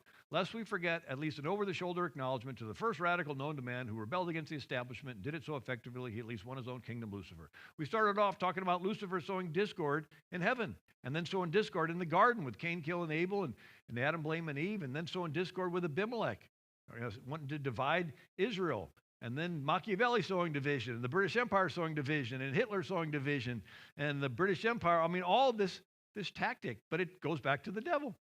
Right? And anyway, so we see these different rioting that have taken place over the past decade or so, and they all have an appearance of being organized. And I actually spoke in Emporia, Kansas, and they had the former state rep invited me, and they had the city hall community center for me to speak in, and they were telling me that somebody they were going to have a peaceful protest, and somebody drops off a pallet of bricks right where they were going to start their peaceful protest, and there was no construction in the area. And then you see videos of them dropping off pallets of bricks in downtown Dallas and pallets of bricks in cities all across. This tremendous amount of organization went into this. You could have pallets. I mean, where's the NSA? I thought they were supposed to be tracking everything. Are they that clueless? Or maybe they're not. And then there's some areas where people won't riot. They just are forgiving when bad things happen. So they bring in people from other countries that have a predisposition to rioting. And now let's look at the COVID response. The first thing was let criminals out of jail. Did you remember that? Didn't you think that was sort of strange? I mean, really, you couldn't like transfer them somewhere. You had to like just open it up and let them out. And then crime goes up. It's like, duh, you just let criminals out. You expect crime to go up. And then some people feel unsafe in the big cities and they move out. Who? Well, maybe those with families, pro-family people. Well, pro-family people usually belong to one particular political party. Who's left in the cities? Well, more people that are dependent on government entitlements. Well, they tend to belong to a different political party. And then COVID response was close businesses and then have them looted and vandalized, and the police ordered to stand down and defund it. And so now pro-business people are moving out of the big cities. Well, pro-business people, they tend to belong to that first political party. And then churches have been shut down where a lot of pro-life social conservatives gather. And then schools are closed, so students indoctrinated with hate America are available to riot. It's like, who would want to organize kids to riot? Well, Congressman Albert Herlong, 1963, reads into the congressional record these goals to take over America, and one of them was get control of the schools, use them as transmission belts for socialism and communist propaganda. Get control of teachers' associations. Put party line in textbooks. Use student riots to foment public protests. They've been planning to use students for rioting all the way back in 1963. And so the net COVID response was more people of one political party move out of the big city, leaving the other party with monopoly control of big city politics. And in presidential election years, whoever wins the big city wins the state. Whoever wins the state gets all the electoral votes for the state, and the president's elected by electoral votes. There was a clear political advantage to one party with the COVID response. Actually, it was pretty simple. They only needed 6 cities, right? Atlanta, Phoenix, Detroit, Philadelphia, right? And all they had to do was get those cities and have the violence go up and the people move out. And then if they could do voter fraud, and there's fewer people from another party to observe. And I actually spent a week with Mike Lindell and a bunch of, he had Dr. Frank and people that have their doctorates in statistical analysis. And these guys are smart. They had every single county in America, 3,000 or so of them, and they had every single election of every single county and all the data and all the registered voters, all the voter turnouts for every election. And gee, comes to the 2020, they have twice as many people voting as there are people in the counties. It's like anybody and it's the same percentage all across the country. It's like, this defies statistical chance that you would have each of these counties, right? And anyway, so the idea is that if the people have the power and you want to take the power from the people, number one, you have to get the people in fear. Because when they're afraid, knee-jerk reaction, they'll trade freedom for security. And the second is free stuff. You want to get them dependent. And just a little bit about the free stuff. It's called the Great Reset. And Karl Marx, Frederick Engels wrote the Communist Manifesto. And then they wrote that they were alchemists of the revolution. Their business consists in spurring it into artificial crises. Every new crisis must be more serious and more universal than the last. Every fresh slump must ruin more small capitalists. This will increase the number of the unemployed. In the end, commercial crisis will lead to a social revolution. It's like, why would you want to ruin more small capitalists? Because socialism is a two-tiered society of a ruling class and a ruled class. There's no room for a middle class because the middle class can pool their resources and challenge the ruling class, so you want to get rid of them. And so the idea, Lenin said, is you grind the middle class out of existence between the two millstones of taxation and inflation. Now, what's inflation? That's where you create lots of money chasing the same amount of goods, and the price of those goods goes up. And so this is a Chicago Tribune editorial cartoon, 1934. A guy looking like Trotsky writes, "Plan of action for U.S. Spend, spend, spend under the guise of recovery. Bust the government, blame the capitalists for the failure, junk the Constitution, and declare a dictatorship." What's he talking about? These are trillion-dollar stimulus programs and trillion-dollar infrastructure programs that are creating trillions of dollars out of nothing, chasing the same amount of goods. The price of the goods goes through the roof, and people that are on fixed incomes cannot survive. And so they go to the government and say, help. And the government says, we'll help. Here's a check. And oh, yeah, if you want to continue to get checks, you got to get the latest booster. Oh, yeah, and if you want to continue to get the checks, you got to file online so we can get the metrics of your face. Oh, yeah, and we found out you have guns in your house. You're going to have to, if you want to continue to get these checks, you got to give them up. One after another, right? They're going to gradually. And I'm not an expert on international politics. A friend of mine is, Kevin Freeman. He has the Economic War Room that's on the Glenn Beck Network. And he was explaining to me some of the background of what possibly could be going on with Ukraine. So it's basically Biden's creation, that we were totally energy independent, and we had the Keystone Pipeline lined up. Biden's first day on the job is he cancels it. And so instead of getting 800,000 extra barrels, we now are buying 600,000 barrels from Russia. And every day we're sending billions and billions of dollars to Russia, financing them.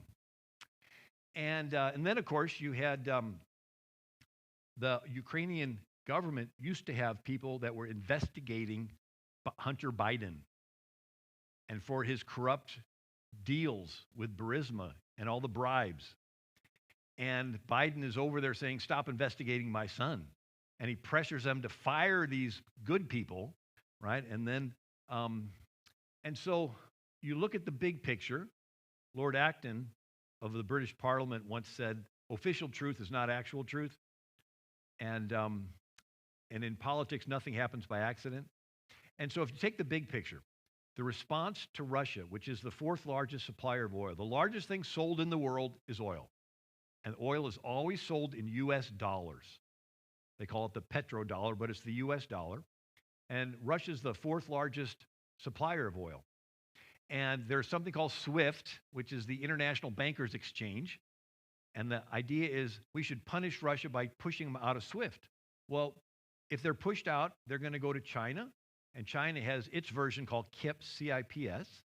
And they have a ruble yuan, which is a Russian-China currency unit. And so if Russia begins to sell its oil in this new financial unit, this currency, and not the U.S. dollar, all the countries that are going to be wanting to buy that oil are going to have to switch, and there will be trillions and trillions of U.S. dollars that nobody wants, and it'll come home, and our stock market will really, or our inflation will really go through the roof. And then when people can't survive, the government will come along and say, we're going to stop using the dollar, and we're going to use a digital currency, sort of a cryptocurrency that the federal government controls, whether they call it FedCoin or something else. And it'll sound really nice until you realize that they will be able to track every single person's, every single transaction, and turn off whoever they want. And this has been a goal they've been talking about for decades. And but when you understand, in order to implement these things, you always need a crisis. And you need legitimate crises. And sort of like, Bush won when he was over there in Iraq, and he said, this is terrible, but out of it will come a new world order, right? So they have this idea. So I just thought I'd come and give you a little encouragement tonight and lift you up. And anyway, we talked about the Great Society. It's a Cloward-Piven strategy. Richard Cloward, Francis Piven are socialist professors, used to be, at Columbia University. And they said it's too hard to institute communism with tanks. You just get everybody to sign up for welfare. And then you gradually get them to give up more of their freedoms to continue to get the checks. And So anyway, uh, then this is an interesting guy. Yuri Bezmenov was a communist KGB agent. He says people think of KGB like James Bond. He goes, no, it's a lot more simpler. We just would go into a country and observe all the groups and categorize them as victims and oppressors and haves and they would find all the opinion molders for the groups in the media, education, the pulpit. He said this period took 20 years, and when somebody goes through it, it's so effective, you can take them to the Soviet Union and show them a concentration camp, they won't believe their eyes. And then the second phase is a destabilizing phase where you get people to spend, and to bankrupt. And then the third phase is you have an incident or a crisis, and then finally you have your coup and you take over the country. And anyway, let me skip past some stuff because the time has gotten away. You've been so kind listening to all this. And I talk about CRT and so forth. And anyway, someday you're going to be dead. And you're going to be in heaven because you believe that Jesus died on the cross to pay for all your sins. And when we've been there 10,000 years, bright shining as the sun, with no less days to sing his praise than when we just begun, imagine you've been in heaven for 10,000 years. And you get a chance to meet Moses. That'd be pretty cool. You're walking the streets of gold, you meet Moses. Maybe Moses will invite you over to his place. I don't know what it's like in heaven, but I bet Moses will have a pretty nice place. You know, Jesus said, in my Father's house there are many mansions, right? Moses probably have one of those big fireplaces where the logs don't burn up. Get it, the burning bush in the wilderness didn't burn up and the logs in his fireplace. I heard one preacher say, in heaven you'll travel as fast as you think, and I'll probably show up late. My wife will say, where were you? I said, I was thinking about something else. But imagine being there in Moses' living room. Maybe he's got a big living room like this. And after all the small talk's over, you say, Moses, tell us the story. I mean, I read the book. I even saw the movie. But here you are in person. And the room will get quiet. Moses will stand up and he says, it was bad. Pharaoh, the most powerful military leader in the world, was charging in at us with these chariots, with these swords. We were totally unarmed. And I just stood there with my staff. And I said, God, use me to deliver your people. And the waves came in and swallowed up Pharaoh's chariots. We're going to say, wow. Then we're going to look around the room and see David. Say, David, tell us your story. The room will get quiet. He'll stand up. He goes, I was just a teenager. And this giant thug, Goliath, was mocking our God, making fun of our faith. And these grown-ups were too chicken to do anything. And I said, enough of that. Took my little sling, went out there and hit him in the head and took his own sword and chopped his head off. And then we're going to see Gideon. Tell us your story. And then Deborah. And one by one, they're going to tell. And then everyone in the room is going to look at you. Say, we haven't heard your story yet. Tell us, what did you do when it was your turn to be down there on earth? What were they saying about God in your country? Or the baby in the mother's womb? Or marriage that God himself instituted in Genesis? What did you do when the whole world was against you? What did you do when you were even backstabbed by some of your Christian friends? You're about to give up on it all, but you kept your eyes on Jesus. And you just had barely a thread of faith, but you hung on to it, and it turned into a string and a cord and a rope and a cable, and finally the blessings of God came back. You know, I'd hate for any of us to be up there and Jesus to walk in and him to have a screen come down and show all kinds of great things happening and people coming to the Lord, miracles, and him saying, this is what I had planned for you to do, but you just didn't have enough faith and courage. And you look back at your life and you see that big mountain that held you back. It's just a little bitty anthill. That fear of man. What are people going to say about me? What are they going to post on the internet about me? What? And he said, I let that fear of man hold me back from doing all these great things for Jesus. And you can't go back to earth and do anything else for him because you're already in heaven because you believe that Jesus died on the cross to pay for all your sins. But guess what? We're still on this earth. We still have breath in our lungs. We still have feet that trot. You still can do those things that you will be known for forever. Right? It's like a basketball game, and you're on the bench, and Jesus is the coach, and he comes over and slaps you on the back and says, okay, it's your turn, get in the game. And you're like, but coach, they're playing really tough out there. Yeah, I know. It's your turn, get in the game. It's like, but coach, somebody just got knocked down. He goes, yeah, I know. You're 7 feet tall. They're 4 feet tall. You can do this. Greater is he that's in you than he that's in the world. No weapon formed against you shall prosper. Though 1,000 fall at your side and 10,000 at your right hand, it shall not come nigh you. When the enemy comes in like a flood, the Spirit of the Lord raises up a standard against it. This is your time. Out of the 6,000 years of recorded human history, the good Lord decided for you to be alive right now. He knows every dirty backroom deal. He knows all those crises. But that's one of the things I've found. It's in times of crises that people turn to Christ. So the same crises that they're going to do to seize power is going to cause a lot of people to be shaken from trusting in things that are not good, and they're going to turn to Jesus. And we're going to see a great revival. And so it's in times of crises that people turn to Christ, but it's also in times of crises that God raises up leaders. Right? We never would have heard of Gideon had it not been for the crisis of the Midianites or Moabites. We wouldn't have heard of Moses had it not been for the crisis of Pharaoh. We wouldn't have heard of George Washington had it not been for the crisis of the British. This is our crisis. This is our turn to stand up. You're already dead and your life is hid with Christ in God. Right? This is our chance to let the Lord use us and let it change the world for him in a godly way. So anyway, thank you so much. God bless you.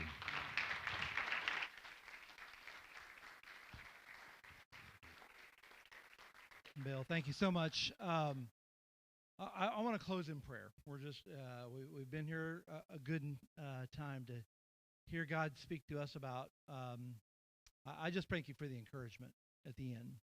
We need that because we realize that it's bad out there sometimes, isn't it? But God is greater. On the way out, there'll be some people here have some offering plates because we're taking a love offering for Bill being here.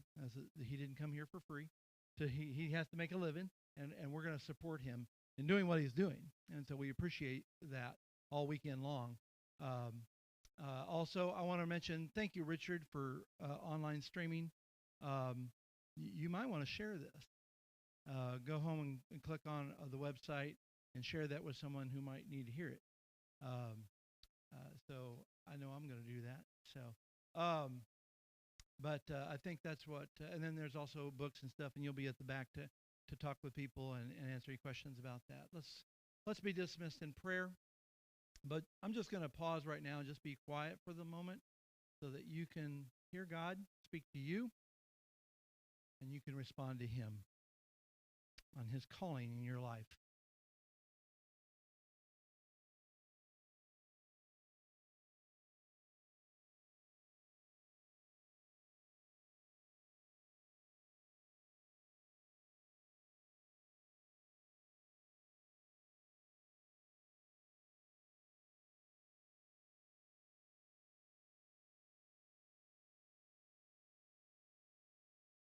Sometimes, Lord, we need to get quiet before you that we can hear your voice.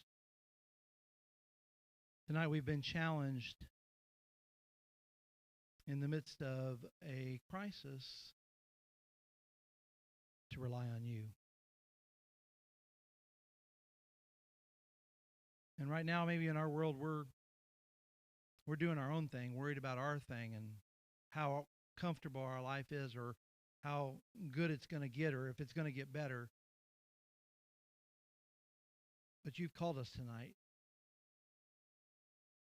to be your light and your salt in this world, to love people and love them with the truth of your word. And sometimes that word, it stings a little, like salt does, because it's truth. And I pray that we would live according to your word. We would not back away from the truth that you called us to, and we'd not back away from the life you've called us to live. I am thankful for a nation that we've seen you bless. And I do pray for our nation. We together, even tonight, pray for our nation. They said it would be a city on a hill. And I pray that it once again would become that there would be a revival that would start in our own hearts, that we would turn and we would repent of the sin we see in our own lives and the sin we've seen in our country. And Lord, I pray that you would do a work in your people. Revival begins with your people. And so call us to that tonight. As you dismiss us in your peace. I pray that you would empower us with your Spirit. In your name we pray.